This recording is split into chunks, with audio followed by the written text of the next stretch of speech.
गरीब सास बहू का 100 पानी पूरी चैलेंज। पप्पू एक पानीपुरी का ठेला लगाता था जिससे उनके घर का गुजारा चलता था। लेकिन जब से पप्पू के ठेले के सामने एक नई पानीपुरी की दुकान शुरू हुई थी तब से उसकी बिक्री आधे से कम होती है और परेशानी यहीं से शुरू होती है। एक दिन सविता और उसकी बहू पप्पू की पानीपुरी बनाने में मदद कर रहे थे। तभी देख रही है बहू, जब से ये राजू ने सेठ की दुकान किराए पर लेकर पानी पूरी का धंधा जमाया है, हमारा काम तो चौपट हो गया है। अरे चिंता न करो भाग्यवान, सब सही होगा। हाँ माँ जी। ये राजू न जाने ऐसा क्या करता है कि मेरे ग्राहक भी उसके पास चले जाते हैं, जबकि वो भी पानीपुरी 20 रुपए में बेचता है और मैं भी। जिसके बाद पप्पू सारा सामान लेकर घर के बाहर एक चबूतरे के नीचे पानीपुरी का ठेला लगा लेता है और मन ही मन घुटता रहता है कि राजू ने अभी ही दुकान खोली और उसके यहाँ पानीपुरी की लंबी लाइन लग गई। अरे ओ पानीपुरी वाले भैया, एक प्लेट तीखा तीखा पानीपुरी खिला दो। जी जी अभी खिलाया। फिर पप्पू ग्राहकों को पानीपुरी खिलाने लगता है, लेकिन बार बार उसकी नजर राजू की दुकान की भीड़ पर जा रही थी। अरे क्या हुआ भाई साहब, मैं देख रहा हूँ बार बार आप राजू पानीपुरी की दुकान को देख रहे हो। अरे वो न जाने ऐसा क्या खिलाता है कि लोग उसके यहाँ लाइन लगाए रहते हैं। अरे भैया जी, आप पानीपुरी में 6 से ज्यादा एक पूरी नहीं खिलाते। वो 2 सूखी पूरी एक्स्ट्रा देता है और कभी कभी 3 भी, और बिना कोई किट किट किए पानीपुरी का चटपटा पानी भी एक्स्ट्रा पीने के लिए देता है। अरे ऐसे में ग्राहकों को फ्री में खिलाने लगा तो मैं तो लुट जाऊंगा। जिसके बाद पप्पू ठेले पर आए 1-2 ग्राहकों को पानीपुरी खिलाने लगता है। पास ही राजू की दुकान होने के कारण पप्पू की बिक्री आधी से कम हो गई थी और वो बड़े ही मुश्किल से अपने परिवार का पेट पाल रहा था। वहीं घर में पप्पू का निकम्मा भाई नीरज सारा दिन अपनी होने वाली बीवी से फोन पर लगा रहता था और कोई काम धंधा नहीं करता, जिससे घर वाले बहुत ज्यादा परेशान थे। एक दिन, भैया मुझे कॉलेज छोड़ दो ना। नीता पैदल चली जा, मुझे नींद आ रही है। अरे निकम्मे, कभी तो कोई काम कर लिया कर। मैं तो इस लड़के से तंग आ गई हूँ। एक तो सारा दिन घर पर बैठे बैठे या तो सोता है या फिर अपना बाबू सोना से फोन पर चिपका रहता है। बेटा शादी तय हो गई है तेरी, अब तो सुधर जा, काम धंधे पर लग जा तेरे भाई की तरह। क्या माँ, ढंग से सोने भी नहीं देती, नींद खराब हो गई आपकी वजह से। जिसके बाद नीरज उठकर अपनी कीपैड मोबाइल लेकर बाहर निकल जाता है। फिर से शुरू हो गया भैया का बाबू सोना। वहीं नीरज अपनी होने वाली बीवी को कॉल करके, बाबू एक तुम ही तो मुझे समझती हो। अच्छा, क्या मैं काम नहीं करूंगा तो तुम मुझ पे चिल्लाओगी? कैसी बात करते हो बाबू तुम तो मेरे होने वाले पति परमेश्वर हो। मैं तो आंख भी नहीं दिखा सकती और मुझे तो तुमसे प्यार है, पैसे से थोड़ी ना। आप जहाँ रखोगे रह लूंगी, जो खिलाओगे खा लूंगी, जहाँ सुलाओगे सो जाऊंगी। बाबू मुझे नहीं पता था मुझसे तुम इतना प्यार करती हो। आई लव यू बाबू, मैं कभी तुम्हें दुखी नहीं होने दूंगा। नीरज अपनी होने वाली बीवी से फोन पर बात कर रहा होता है कि तभी सविता जी पीछे से आकर नीरज का कान मरोड़ती है। एक बेटा सारा दिन कमाने के लिए जी तोड़ मेहनत करता है, एक तू निकम्मा सारा दिन बाबू बाबू करता है। कुछ काम कर बेटा, अगर कमाएगा नहीं तो बीवी इज्जत भी नहीं देगी। अरे माँ, मेरी बाबू हीरा है, मैं जैसा रखूंगा वो रह लेगी। उसे मुझसे प्यार है, वो मेरी दी हुई सूखी रोटी भी खा लेगी। तू और तेरी बाबू सत्यानाश हो। फिर सविता जी घर के अंदर चली जाती हैं। वहीं पप्पू और सुनिधि सारा दिन पानीपुरी का सामान तैयार करते और 4 बजते ही पानीपुरी का ठेला घर के बाहर चबूतरे पर लगाकर ग्राहकों के आने का इंतजार करते। सुनिधि जो कि 5 महीने की गर्भवती थी। अजी ऐसा ही रहा तो कैसे चलेगा, अब हमारा बच्चा भी होने वाला है, उसके भी खर्चे रहेंगे और काम तो देख ही रहे हो कि धंधा कितना मंदा है। भाग्यवान, सब सही होगा। ऐसे ही दिन बीत रहे थे। वहीं कुछ दिनों बाद बहुत ही कम मेहमानों के बीच थोड़े बहुत गाजे बाजे के साथ नीरज और कविता की शादी हो जाती है और कविता ससुराल आ जाती है। ससुराल में कविता सभी के बीच बहुत ही अच्छे से घुल मिल जाती है। सास की सेवा करती, ससुर के खान पान का ख्याल रखती, नंद और जिठानी से भी उसकी अच्छी जमती। ऐसे ही दिन बीत रहे थे और अब कविता नोटिस करती है कि उसका पति तो सच में निकम्मा है। अजी बाहर जाकर काम धंधा किया करो, वरना घर कैसे चलेगा। बाबू मैंने तो पहले ही कहा था मैं काम नहीं करता और मुझे काम करने में आलस आता है। भैया है तो घर संभालने के लिए, इतने दिनों से संभालते आ रहे हैं, आगे भी संभाल लेंगे। कविता थोड़ी सी चंट थी, लेकिन सही और गलत बखूबी जानती थी, जिस कारण उसे अब चिंता होने लगती है कि अगर नीरज काम नहीं करेगा तो ससुराल में कविता की कोई इज्जत नहीं होगी। लेकिन लाख समझाने के बावजूद नीरज को कोई फर्क नहीं पड़ता। वहीं कविता देखती है कि पप्पू शाम 4 से रात 10 बजे तक पानीपुरी का ठेला लगाए रहता, लेकिन उसकी बिक्री बहुत कम होती और सामने वाला राजू बढ़िया से पैसे कमाकर 8 बजे ही घर चला जाता। एक रात जब पप्पू अपना पानीपुरी का ठेला समेट कर घर आता है तो बेटा ऐसे रात भर काम करेगा तो कैसे चलेगा? बाबूजी, अगर देर तक ठेला नहीं लगाऊंगा तो जो माल है वो भी नहीं बिकेगा। आपको तो हालात पता ही है। हाँ, लेकिन सेहत का ख्याल भी तो जरूरी है। चलिए अभी आप हाथ मुंह धो लो, मैं खाना लगा दे रही हूँ। सभी बैठकर खाना खाते हुए बातें करने लगते हैं। वहीं कविता अपनी शादी में मिली टच मोबाइल में रील स्क्रॉल करने लगती है। बहुरिया, ये मोबाइल क्या पैसे देती है? नहीं माँ जी। तो क्या अंडे देती है? नहीं अम्मा जी। तो फिर क्या मोबाइल में कब से उंगलियां चला रही है? अकेले जेठानी खाना परोस रही है, पति की तरह तू भी निकम्मी हो गई है। सविता जी छोटी बहू को सबके सामने डांट देती है, जो कविता को बिल्कुल भी अच्छा नहीं लगता। वहीं रात में सोते समय, बाबू तुम चिंता न करना, ये अम्मा का बोलने का काम ही है। तुम्हारा कोई स्वाभिमान नहीं है, मेरा तो है। अम्मा ने कहा है कि मोबाइल के पैसे देती है। अब देखना, इसी मोबाइल से मैं पैसे कमाने का नया तरीका खोज कर लाऊंगी। फिर कविता आए दिन कुछ न कुछ बिजनेस आइडिया देखती रहती और सोचती है कि कैसे पैसे कमाए जा सकते हैं। आजकल की जनरेशन को बस मोबाइल दे दो, कहीं मुंह बनाना है तो कहीं उंगली चलाना है। अरे इनसे घर में चूल्हा नहीं फूका जाता, लेकिन रील बनाने के लिए गोबर भी लीप देंगे। एक बहू गर्भवती होकर इतना काम करती है, एक को मोबाइल से बाहर आने का समय नहीं है। ससुर जी बहू को मोबाइल चलाता देख उसे ताने दे रहे होते हैं। कविता ससुर के ताने सुनकर दुखी हो जाती है। ऐसे ही दिन बीत रहे थे। वहीं एक दिन जब कविता मोबाइल चला रही होती है तो उसे मोबाइल में चैलेंजिंग वीडियोस मिलते हैं, जो कि काफी फन एक्टिविटी होती है। वहां लोगों को फन एक्टिविटीज करा करके पैसे कमाए जा रहे थे। ये देखकर कविता के दिमाग की बत्ती जल उठती है और वो फौरन अपनी जेठानी सुनीता के पास जाती है। क्या बात है देवरानी जी, बड़ी खुश लग रही हैं। हाँ दीदी, आप और भैया की बिक्री कम होने से आप लोग परेशान थे ना। देखो मेरे पास एक बढ़िया सा आइडिया आया है, जिससे रातों रात आपके ठेले पर ग्राहकों की लाइन लग जाएगी। ऐसी कौन सी टॉप आइडिया ला दी हो बहू? कविता जेठानी और सास को सारी बात बताती है। ये काम तो करेगा ना? 101% कारगर जुगाड़ है, आप बेफिक्र रहो। सुनिधि और सविता दोनों को ही कविता का आइडिया पसंद आता है। वहीं अगले दिन सुबह आज सविता जी अकेले पानीपुरी तैयार कर रही थी। आज सुनिधि बहू और पप्पू कहाँ चला गया, दिख नहीं रहे। वहीं सुनिधि और पप्पू एक रिक्शा में बैठकर गांव में घूमकर अनाउंसमेंट कर रहे होते हैं। सुनो सुनो गांव वालों, हमारे पप्पू पानी पूरी ठेले पर आज से एक प्रतियोगिता आरंभ होने जा रही है, जहां आपको 20 रुपए में रजिस्ट्रेशन कराकर 30 गोलगप्पे खाने हैं। अगर आपने 30 गोलगप्पे खा लिए तो आपके पैसे माफ, और अगर उससे कम खाते हो तो आपको बस गोलगप्पे के पैसे देने पड़ेंगे। ये देखकर गांव की औरतें और आदमी बड़े खुश हो जाते हैं। वहीं गांव की एक औरत, 30 गोलगप्पे खाने पर पैसे माफ, ये तो बढ़िया चैलेंज है। वैसे भी 30 गोलगप्पे खाना बड़ी बात थोड़ी ना है। 30 क्या, मैं तो 50 पानी पूरी खा जाऊंगी, इतनी स्वादिष्ट होती हैं। पप्पू और सुनिधि रिक्शा में बैठकर पूरे गांव में घूमकर पानीपुरी चैलेंज का अनाउंसमेंट कर रहे होते हैं। भाइयों और बहनों, खास बात यह है कि अब पानीपुरी खाने के लिए आपको शाम का इंतजार करने की कोई जरूरत नहीं है। आपके पप्पू भैया आपके लिए पानीपुरी चैलेंज 11 से 5 के बीच में रख रहे हैं, ताकि आप भी खाओ, अपने प्यारे परिवार वालों को भी खिलाओ। पप्पू और सुनिधि की बात सुनकर गांव के लोगों में पानीपुरी चैलेंज की बातें ही होने लगती हैं। और आज जैसे ही पप्पू घर के बाहर पेड़ के चबूतरे के पास अपनी पानीपुरी का ठेला लगाता है तो वहां ग्राहकों की लाइन लगना शुरू हो जाती है। भाभी मैं पर्ची काट देती हूँ, आप लोग चैलेंज कराओ। नीता रजिस्ट्रेशन डेस्क पर बैठकर 20 रुपए में पानीपुरी चैलेंज के लिए लोगों का नाम लिखना शुरू करती है। वहीं ठेले के बगल में नीरज और पप्पू मिलकर 2 बड़ी बड़ी मेज और आमने सामने कुर्सियां लगाते हैं, जहां प्रतियोगिता हो सके। फिर सविता और कविता मिलकर पानीपुरी की बड़ी सी थाल उन मेज पर लगाते हैं और बगल में एक बड़े से कटोरे में ढेर सारा पानीपुरी का पानी भी रखते हैं। अरे आज तो ये सारे गोलगप्पे मैं खा जाऊंगा। देखना मेरी जान काव्या, मैं तुम्हारे याद में कितने गोलगप्पे खा सकता हूँ। इस तरह ब्लॉगिंग करते हुए ब्लॉगर वहां पानीपुरी चैलेंज में भाग लेने आता है और वीडियो रिकॉर्ड करवाते हुए खाना खाना शुरू करता है। 1 पानीपुरी, 2 पानीपुरी, 3 पानीपुरी, ऐसे करते करते वो 20 पानीपुरी आराम से खा जाता है, जिसके बाद उसका पेट गुब्बारे जैसा फूल जाता है। लगता है अब ये हार जाएगा।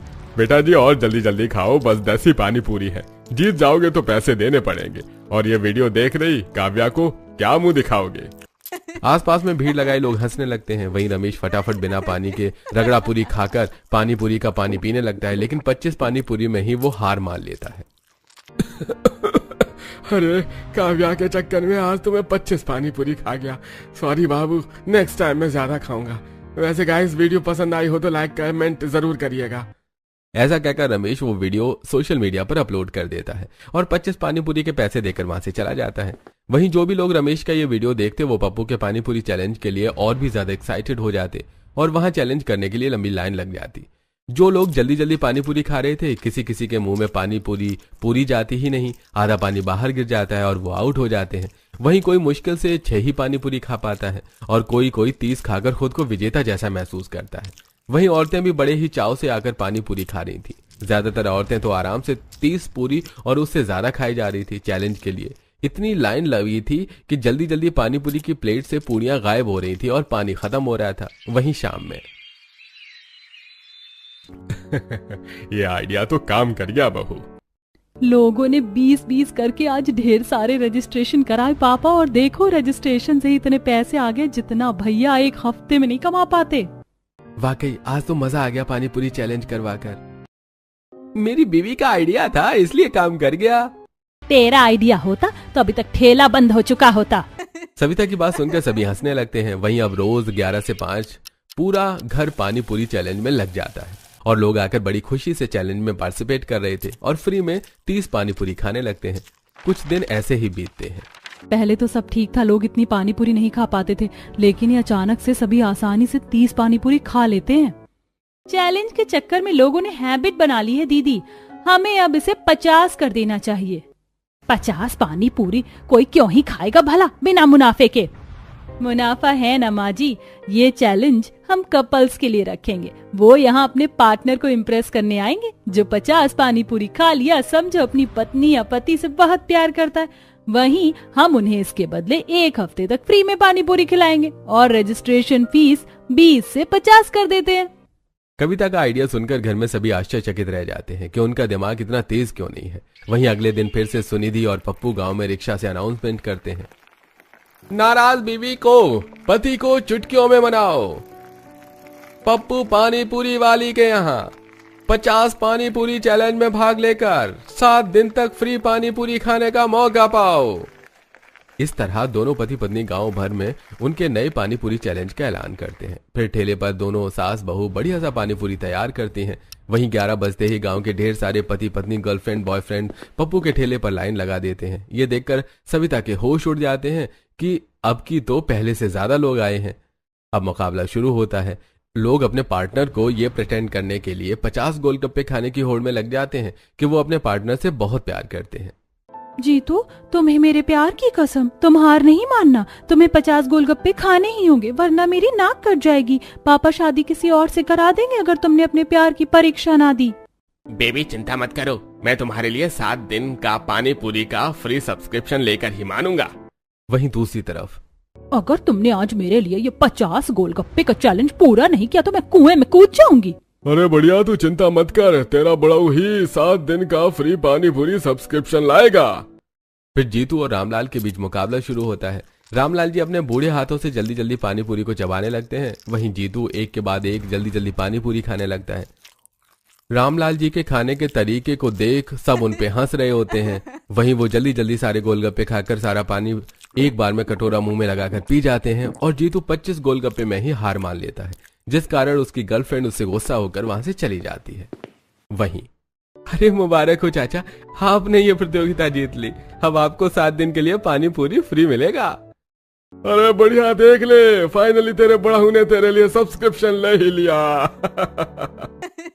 आसपास खड़ी भीड़ हंसने लगती है। ऐसे ही अब आए दिन ढेर सारे कपल वहां आते और चाव से पानी पूरी खाते, और बहुत से तो बस फन एक्टिविटी करने आते और 10 से 15 पानी पूरी खाकर ही हार मान जाते, जिससे अब पप्पू की कमाई और मुनाफा दोनों बढ़ गया था। ऐसे कुछ दिन बीत जाते हैं। अब 2 की जगह पप्पू 4 टेबल लगा लेता है, क्योंकि लोगों की भीड़ बहुत ज्यादा हो गई थी। वहीं चारों टेबल पर 4 बड़ी सी थाल रखी थी और बगल में पानी के भरे कटोरे। लोग बैठकर एक दूसरे से जीतने की होड़ में जल्दी जल्दी पानी पूरी खा रहे थे। तीखे से लोगों की आंखें लाल हो रही थी, मुंह में मिर्ची की जलन, लेकिन फिर भी वो जीतने की होड़ में खाई जा रहे थे। अरे भैया जी, आराम से खाओ, आप ही लोगों का खाना है सब। अपनी बीवी के लिए तुम तो कुछ करते नहीं हो। हम अपने घर वाले के लिए पानी पूरी चैलेंज में भाग ले रहे हैं, फिर भी तुम्हें दिक्कत है। जाओ हटो यहाँ से, खाने दो। ऐसे ही दिन बीत रहे थे। लोगों में पानी पूरी का क्रेज बढ़ रहा था और यहाँ पैसे देखकर अब ससुराल वालों का लालच बढ़ रहा था। बहू, और आइडिया है पैसे कमाने का क्या? मैं तो कहती हूँ जेठानी जी, अब ना 100 पानी पूरी चैलेंज रख दो। जो 100 पानी पूरी खाएगा उसे 1 महीने पानी पूरी फ्री। बगल में एक स्पिन व्हील चैलेंज रख देंगे बच्चों के लिए 10 रुपए में, और जो भी स्पिन व्हील में आएगा वो फ्री। वैसे भी 10 रुपए कोई बड़ी बात थोड़ी ना है। हम स्पिन व्हील में 2 प्लेट पानी पूरी, 1 प्लेट सेव पूरी, रगड़ा पूरी, भेल ऐसे ऑप्शन रखेंगे, और जो व्हील घुमाने पर आएगा वो ग्राहक को दिया जाएगा। और वहाँ पर एक ऐसा ऑप्शन रहेगा जिसमें कुछ नहीं मिलेगा। तो ये लोगों के लक पर निर्भर है। कविता और नीता का आइडिया सुनकर घर वाले बहुत ही ज्यादा खुश हो जाते हैं। अब की बार सास और बहू की जोड़ी जाती है, अनाउंसमेंट करते हैं। सुनो सुनो गांव वालों, 100 पानी पूरी खाओ, महीने भर फ्री पानी पूरी पाओ। और हाँ, जिन सासों की बहुओं से तकरार है, खट्टी मीठी तीखी पानी पूरी खाकर आपस में प्यार बढ़ाओ। सास देती है ताने, बहू मोहल्ले में गाती है सास के तानों के गाने। तो अब टेंशन फ्री हो जाओ। जब कहोगे पानी पूरी तो सास करेगी गुणगान, और होगा दोनों का कल्याण।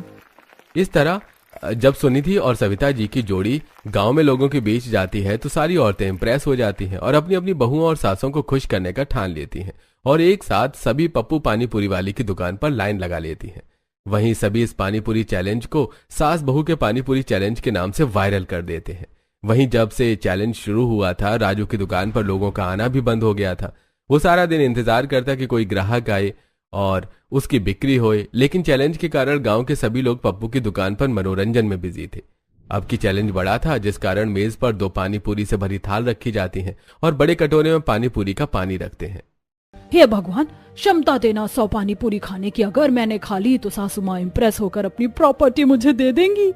अगर मैंने ये पानी पूरी खा ली तो बहू हमेशा मेरी इज्जत करेगी। दोनों औरतें जल्दी जल्दी पानी पूरी खाना शुरू करती हैं। जल्दी जल्दी खाने के कारण कुछ पानी पूरी तो मुंह के बाहर ही फूट जाती है। वो दोनों भी एक दूसरे की प्लेट झांकती रहती हैं। अरे खाओ खाओ काकी, अभी और है, कर दोगे आप। सपना बहू, हार नहीं मानना, तुम ही जीतोगी। इस तरह घर वाले भी प्रतिभागियों का मनोबल बढ़ा रहे थे, लेकिन बहुत कोशिश करने के बाद भी कोई जल्दी 100 पानी पूरी नहीं खा पा रहा था। इक्का दुक्का लोग ही ये आंकड़ा क्रॉस कर पा रहे थे। अब लोग फन से ज्यादा इसे एक टफ चैलेंज मानकर पानी पूरी खाते हैं। जो जीत जाते हैं वो बहुत खुश होते हैं, लेकिन अब जबरन पानी पूरी खाने के कारण गांव में बहुत से लोगों की तबीयत खराब होनी शुरू हो गई थी। जब से ये पानी पूरी कंपटीशन में भाग लेना शुरू किया, हालत खराब हो गई। जितने का खाया नहीं, उससे ज्यादा की दवा करवा चुकी हूँ। अरे मेरा भी कुछ ऐसा ही हाल है, बड़ा पेट में दर्द रहता है। वहीं जब सविता जी और सुनिधि गांव वालों की यह हालत देखती हैं तो उन्हें बहुत बुरा लगता है। वहीं घर पर लगता है अब चैलेंज को बदलने का समय आ गया है। नहीं बहू, मुझे ये सही नहीं लग रहा। पता है हमारी वजह से गांव में कितने लोगों की तबीयत खराब हो गई है। हाँ माँ, मैंने भी देखा, बहुत लोग बीमार हो गए हैं। रोज पानी पूरी खाकर उनके पेट की समस्या बढ़ गई है। मुझे अब ये चैलेंज करके पानी पूरी बेचना सही नहीं लग रहा। यहाँ घर में सभी को पछतावा हो रहा था। वहीं राजू अपनी दुकान को बंद करके जाने की तैयारी कर रहा था। तभी नीरज उसे देख लेता है। क्या हुआ राजू भैया, कहाँ चले? अरे जब से तुम लोगों ने ये चैलेंज शुरू किया है, मेरे तो ग्राहक ही कम हो गए हैं। कोई आता ही नहीं है पानी पूरी खाने। मेरा 4 महीने का रेंट बाकी है, इसलिए मैं दुकान बंद करके जा रहा हूँ। राजू दुकान बंद करके चला जाता है। वहीं नीरज घर वालों को आकर सारी बात बताता है। सविता और सुनिधि को बहुत ही ज्यादा बुरा लगता है कि उनकी वजह से राजू का धंधा बंद हो गया, जिससे वो लोग बातें कर रहे होते हैं कि वो इस चैलेंज को बंद कर दें। जिस पर कविता, दीदी आप लोगों को चैलेंज नहीं करना तो मत करो, मेरा थोड़ी ना नुकसान है। मैं सोच रही थी राजू तो दुकान खाली करके चला गया, हम वही दुकान ले लेते, नीरज भैया को दुकान पर बैठा देंगे। वैसे भी कविता के दिमाग की उपज से ही हमने इतने पैसे कमाए हैं, अब तो आसानी से हम एक दुकान खरीद ही सकते हैं। सुनिधि का आइडिया सभी को बहुत अच्छा लगता है, जिसके बाद कविता के आइडिया से कमाए पैसों से ही घर वाले नीरज के लिए एक पानी पूरी की दुकान खोलते हैं। जिसके बाद पप्पू और नीरज दोनों भाई पानी पूरी बेचकर अपना घर चलाने लगते हैं और पानी पूरी चैलेंज को कम कर देते हैं। बस हफ्ते 2 हफ्ते में ही एक बार पानी पूरी चैलेंज करते और बाकी दिन 20 रुपए के पानी पूरी के साथ 2 से 4 एक्स्ट्रा सूखी पूरी का बोर्ड लगा देते हैं, जिससे उनकी बिक्री पहले से जैसे ही नॉर्मल रहती है। वहीं कुछ महीनों बाद सविता को एक प्यारी सी बेटी होती है और सभी खुशी से रहने लगते हैं।